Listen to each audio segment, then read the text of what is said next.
Sid, what can you tell us about the crash?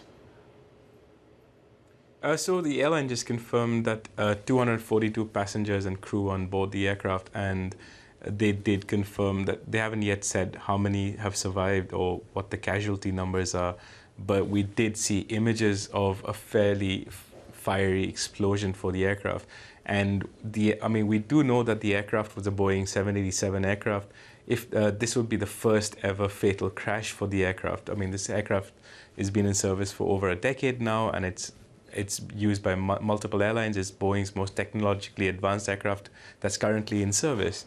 And this would be the first fatal crash for that model. We're still waiting to see what the airline or the authorities talk about in terms of what the reason for the crash was. I mean, I think we'll know more about it as the days and months go by. But at the moment, we don't really have a cause for what happened.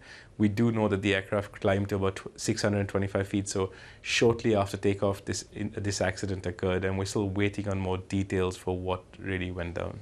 And give us some context, Sid. Ahmedabad is in Gujarat region, and Air India would be the flag carrier airline, right? Yeah, so Air India is in India's flag carrier airline. They operate international services to the US, the UK, and other destinations around the world. They're in the midst of a turnaround under the Tata Group. I mean, Tata Group acquired Air India from the government of India, and they've placed large orders for 500 plus aircraft. They're revitalizing their fleet, they're revitalizing their services, they're adding more destinations.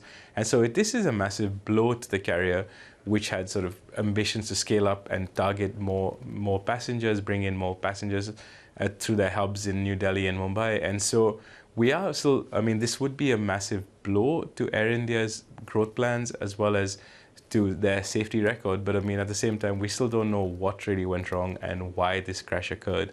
And we're still sort of waiting for more from the government and more from the authorities in terms of what the details of this incident are. All right, Sid, thank you. And we're just getting another headline now that it had 169 Indian and 53 British nationals on board.